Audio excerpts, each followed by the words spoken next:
Hi guys, Arthur here from Homeowner DIY. Guys, this is your quick tip of the week. So I got called out about a shower that is slow draining. So this is a center drain shower. This is in a high-rise building. So the first thing that you want to do when you approach something like this is turn the water on and see how long it takes for the water to back up into the tub shower or whatever you're working on.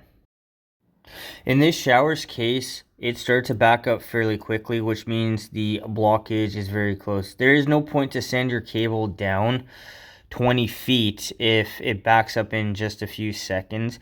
At least clear out the original blockage, send water down, and see if it backs up again or if you have a clear running drain. But with that in mind, what we'll do now is material and tools. Alright guys, this is the materials and tools list for this job. So latex gloves. For tools, a rigid 1/4 inch by 25-foot cable, flashlight, flathead screwdriver, a knife, and then a cordless drill, just because it's that much easier to cable using a drill instead of doing it by hand. Guys, this is the materials and tools list for this job. So let's clear out this shower. Using a flathead screwdriver, I'm going to pop the grate off, and then I'm going to take a look down the drain to see if I can see a blockage. Again, it backed up pretty quickly, so the blockage is going to be very close to the shower itself. So you can see the hair down the drain as well as the long black hair just to the right of the drain. So this is what the problem is. I've attached the drill to the back end of the cable, and now I'm going to send the cable down.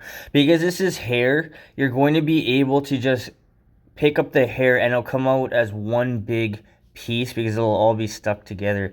And that is what the great thing is when it comes to tubs and showers, that when it comes to hair, it'll come out as one big clump, as you can see here. I like to take a knife and cut the hair off the end of the cable. The reason is that if there's more hair down the drain and you leave the existing hair on the cable, you're not going to know how much of a blockage, if there is a blockage still left. So I like to cut off what's on the end of the cable and then send the cable back down. From a plumbing perspective, the trap arm can be a maximum of 8 feet for my local code. Based on the distance from the toilet, it's probably around 4, so you don't need to go all that far. Of course, this is just an educated guess without actually seeing anything. I sent the cable down one more time, nothing else came off. So with that in mind, what I'm going to do now is I'm going to clean up all the remnants in the shower base, and then I'm going to send water down the drain for a few minutes. That is going to rinse out the base as well as testing the drain to make sure that there is a nice flow of water so the blockage has been cleared. I'm going to take the next few minutes to rinse out the shower base, clean off my tools, send water down the drain to make sure everything is fine. Based on the length of hair, I think everything was on the FOP side, the top side between the shower base and the trap itself.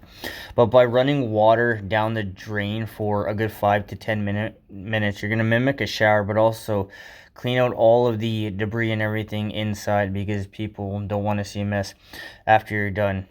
So that actually does fix this specific shower. Everything went well on this. It took me longer to walk to the place than it did to clear out this blockage.